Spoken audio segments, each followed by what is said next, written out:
Have you ever seen a house built on the edge of a cliff or one hanging off the side of a mountain? In today's video, we're taking you on a wild ride to explore the most risky yet amazing houses in the world. From homes balanced on rocks to buildings in the middle of the ocean, these places will leave you shocked and maybe even a little scared. Stick around, because these houses are not just cool, they're unbelievable. Number 1. Fanjing Shan Mountain Temples. All I can think when I see two temples on the top of Fanjing Shan Mountain is, how is Uberiat supposed to deliver there? There's no way they would make it to the top with your burgers and fries even for a generous tip. Fanjing Shan Temple is the name given to two temples on Golden Peak, or Red Cloud's Golden Summit, on Fanjing Shan Mountain. The mountain is considered sacred in Chinese Buddhism and is believed to be a place for enlightenment, so it makes sense that you'd find temples there. The two temples were built during the Tang Dynasty in the 7th century. One is called the Temple of the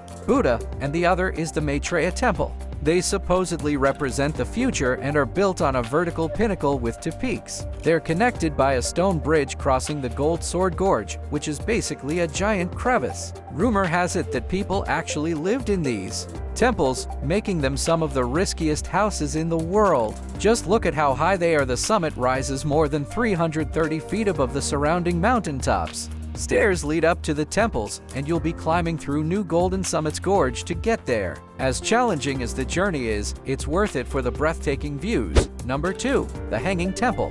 What we can build today with modern equipment and technology is amazing. We are able to create some of the tallest skyscrapers in the world. But then you see the Hanging Temple and realize that architectural marvels existed long before our time. The Hanging Temple, near Datong in Shaanxi Province, North China, is a 1500-year-old monastery built right into the side of a cliff, supported by nothing but wooden beams. According to some sources, a monk named Liao Ran constructed it in the late 5th century AD as the Northern Wei dynasty was ending. He built it on Mount Hangshan using wooden pillars inserted into holes cut into the mountain. This method clearly worked. The temple consists of 40 rooms and 80 sculptures made of stone, terracotta, copper, and iron. Long, winding passageways connect all the rooms.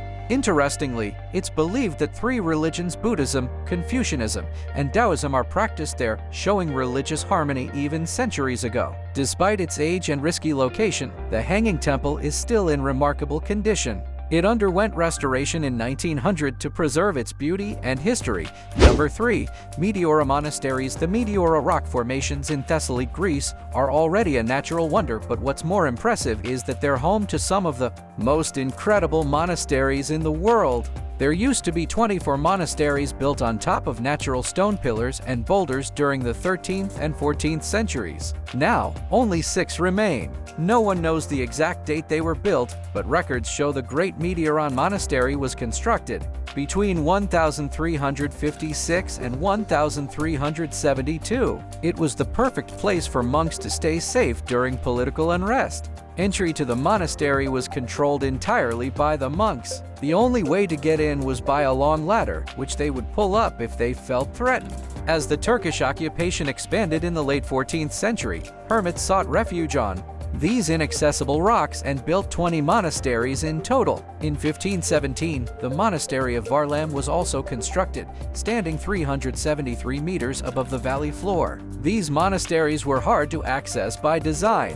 Long ladders and large nets were the only way monks could transport themselves and their goods. In the 1920s, steps were finally carved into the rocks to allow easier access via bridges. Like the video so far? Make sure to subscribe, or your next home might only be accessible by hundreds of steps. Before moving on to the next point, I'd like to take a moment to introduce you all to my merchandise. You can support my content by getting your favorite products from my store or by simply joining my channel. Your support means a lot to me. Now, let's get back to the video.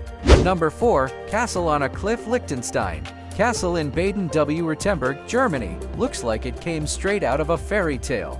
This enchanting castle is built right on the edge of a cliff overlooking the village of Hanau. Surprisingly, it's not as old as it looks. The castle, built in 1842, was intended as a hunting lodge and was inspired by the Romantic medieval style. According to sources, author Wilhelm Hoff described life in a medieval castle so vividly in his book Liechtenstein that local ruler Wilhelm Graf von Württemberg decided to bring the fictional castle to life. He built it on the ruins of an older 12th century castle whose remains can still be seen outside the new castle walls. During World War II, an American tank fired a shell at the castle's main tower, but miraculously, it didn't explode. The castle survived, though there's still a shell-sized hole in the plaster to this day. You can visit this magical castle in person, as it's open for public tours from April to October and on weekends in February, March, and November. It's closed in December and January. Top of the pillar than just a church. Climb to the top and you'll find a church, a burial vault or crypt, a wine cellar, 3 hermit cells,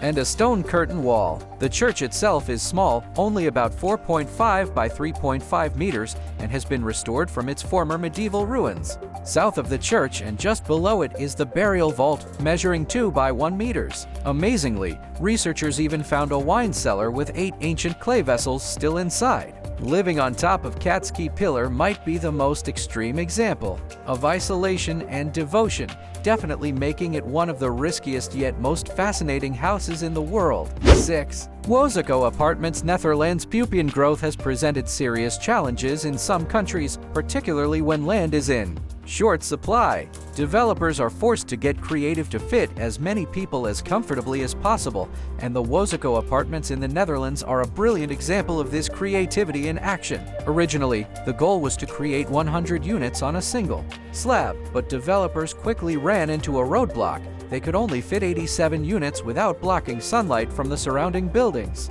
Since 100 units would better address the housing problem, architects had to innovate. Their solution? They constructed 87 standard units and cantilevered the remaining 13 units off the north facade, essentially having them hang in the air. Despite how massive the structure is, the design is actually aesthetically pleasing. Each flat has a unique character thanks to different balcony sizes, materials, and window placements. What could have been just another crowded housing block ended up looking more like a modern piece of art. 7. Tiger's Nest Monastery. Bhutan. For the faint of heart, the Tiger's Nest Monastery is one of the most breathtaking and sacred Buddhist sites in Bhutan. Also known as Paro Taksang, this monastery is perched dramatically on a cliff in Bhutan's Upper Paro Valley. Sitting at 3,200 meters above sea level, it takes dedication to get there. First, a 20-minute drive on a steep, winding road brings you to the base. Then comes the challenging hike, made harder by the thin air. At that elevation, oxygen levels drop to about 70% of sea level, and altitude sickness is common, especially if you've just gotten off the plane. But it's not all about speed. Most tourists are between 50 and 70 years old, and you'll rarely see anyone rushing. This slow pace actually allows you to soak in the incredible surroundings as you climb. Despite the challenge, it remains one of the top must-visit spots in Bhutan. 8. Cliff Village. Can imagine living your entire life 800 meters up a cliffside, with the only way down being a climb on 17 rickety rattan ladders. That was the reality for about 80 families in Achalay Village, located in southwest China's Sichuan province. For over 200 years, villagers here had to descend dangerous ladders to sell produce or for children to reach school. Tragically, at least 8 villagers died, and many more were injured using this risky path. Everything changed after a 2016 report by journalist Chen Jia titled "A Village on a Cliff Gained National Attention." The government responded by installing steel ladders with handrails to make the descent safer. By 2020, most families were relocated to modern apartments with up to 100 square meters of space, modern kitchens, and all the amenities. While about 30 families chose to stay, the rest were thrilled to finally be connected to the outside world. 9. Korowai Tribe. Treehouses. Indonesia. Some people enjoy a tree view from their windows, but the Korowai tribe in the dense jungles of Papua, Indonesia, live high above the trees themselves. Undiscovered by the outside world until 1974, this isolated tribe builds its homes on tree platforms between 6 and 35 meters off the ground. The tree houses are made using banyan trees, sago palm leaves, and rattan bindings. These elevated homes protect them from mosquitoes, spirits, and uninvited neighbors. While most still live in isolation, some Korowai have slowly embraced limited tourism, even working with tour companies to earn an income. From the treetops, they have a panoramic view of the jungle, making their way of life both unique and jaw-dropping to the modern eye. 10. Falling Water House built above a waterfall. The Falling Water House in Pennsylvania looks like a futuristic architectural dream. But this iconic structure was actually designed by Frank Lloyd Wright in the 1930s. Commissioned by the Kaufman family, this house was meant to be a weekend retreat. The Kaufmans expected views of the waterfall, but Wright surprised them with plans to build the house directly above it. His idea was to make the waterfall a part of everyday life, allowing the sounds of rushing water to echo through the home. Completed in 1937, it remains one of the greatest architectural achievements of the 20th century. Today, it's preserved by the Western Pennsylvania Conservancy and attracts over 150,000 visitors a year. In 2019, it was even designated a UNESCO World Heritage Site. So, that was all for today. I hope you have watched the video up to this timestamp. Make sure to press the like button if it amazed you. Press the subscribe button if you still haven't subscribed to the channel, as it's totally free. You can follow me on all social media platforms. All links are given in the description. You can also watch other cool stuff. The playlist link is also mentioned in the description. I will catch you up soon in the next video. Till then, peace out.